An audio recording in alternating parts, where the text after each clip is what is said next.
Heidi here from Rain Country. God is good all the time. And I'm here today to talk a little bit about rainwater and why we collect it and answer a question I get quite frequently. And that question is, am I concerned about the toxins that are in the air and that the rainwater then collects as it's falling from the sky?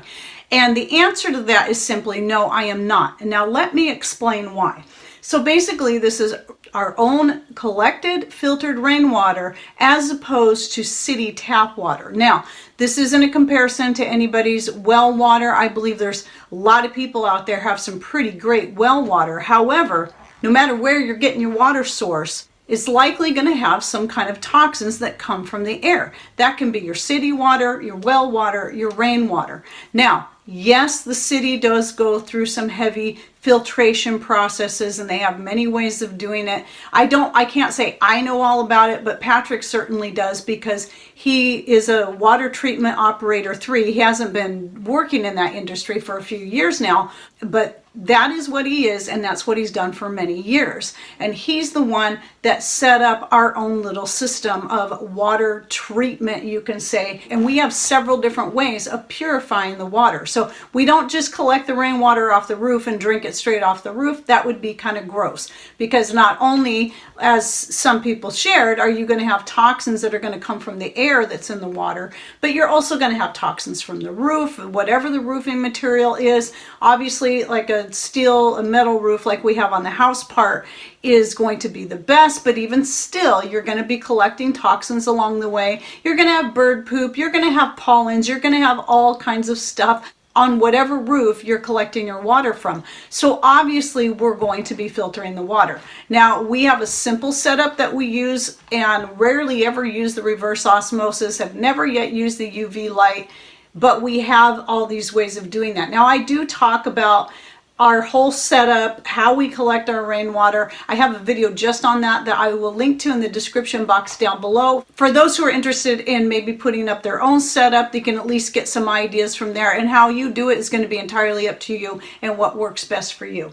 But here's the main reason why we got away from the city tap water, at least from drinking it. We still use it. We use it for showering, we use it for washing our clothes and our dishes and cleaning up whatever, the cars and so on. But when it comes to consuming it, we use the filtered rainwater. So the main reason we started doing this was to get away from the city tap water because of their use of fluoride.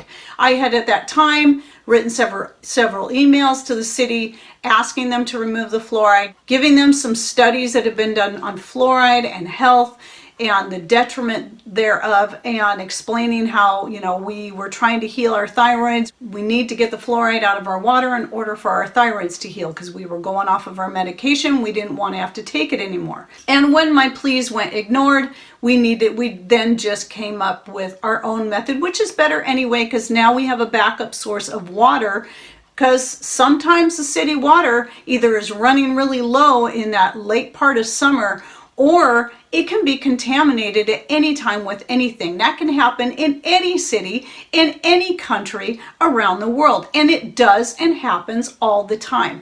I remember, I don't know how many times I've seen just here in the United States where some kind of chemical spill happened and everybody was running to the store, cleaning off the shelves, buying bottled water because they couldn't drink the water out of their faucet. So that also gave us a backup. Now, knowing all the chemicals that also goes into the city water that doesn't all get filtered out, such as the chlorine, I feel far more comfortable, and we have both been far more healthy drinking our own collected and filtered rainwater than we were when we were consuming the city water. Now, thankfully, within the past year, our city finally, after 50 years, more than 50 years, finally decided to start leaving the fluoride out of the water, because it is an unnecessary ingredient that basically it's just a way for them to get rid of waste. And if you ever get city water reports and your city still adds fluoride, read what it says. At least ours even said it was a waste product. And they don't add it to the water to strengthen your teeth. That's not the purpose. It's just a way to get rid of something they have no other way of getting rid of. And if you look at fluoride on look where it comes from. Fluorine.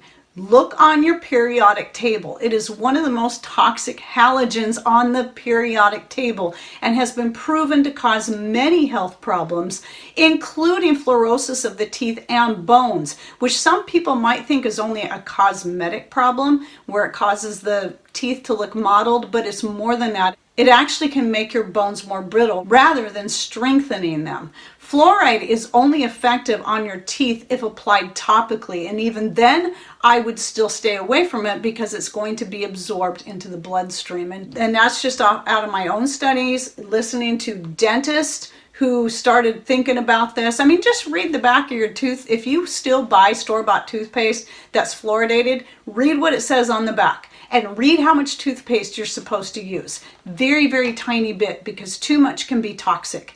And if you swallow the toothpaste, you're supposed to call the Poison Control Center, for crying out loud. So that should tell you something right there. If you swallow too much toothpaste, it can actually kill you, at least that kind where they add the fluoride to it. Am I concerned about it? Absolutely not. I am far more concerned about the toxins that are in our city water than I am about the ones in the water that we collect and filter our own selves. And here's the other benefit of doing this, is that no matter where you are, if you are on city water, chlorine and chloramine in it, and chlorine is pretty easy to remove, chloramine is not as easy. But you can simply boil the water to remove the chlorine if that's all you have. But that will need to be done in the case of doing any kind of fermenting like you see me doing back here. So right here, I have some natural rhubarb soda. This is just finished up. It's very, very fizzy. You won't be able to hear it from there, but I can hear it fizzing from right here. So it's going to go in the fridge. And this was the leftover juice from getting these two back here. These are both rhubarb wines. This one's been going for several days. This one's only been going for 2. When they first started out, they were much darker than that. It's funny how when you're fermenting, the things turn lighter over time, just like my grape wine did. But anyway, all these ferments were made with our own filtered rainwater, and I don't have to worry about dechlorinating the water first, because the chlorine can and will either slow or stop your ferment. So anything I'm going to ferment, just the fact that we'd be consuming it, I'd be using the rainwater in it, but also because I'm trying to ferment something, I'm going to be using the rainwater because it doesn't have chlorine in it, and I don't have to take that extra step of boiling the water to remove the chlorine and then never being fully sure if I'm getting it all out. And chlorine is really not good for you to ingest. Small amounts over time might be okay, but just like many other things, it's more the accumulative effect on your health over time. Just like so many other things, a little bit here and there won't hurt you, and your body is made to be efficient and to detoxify itself. But if you're constantly bombarding your body with toxins such as chlorine and fluoride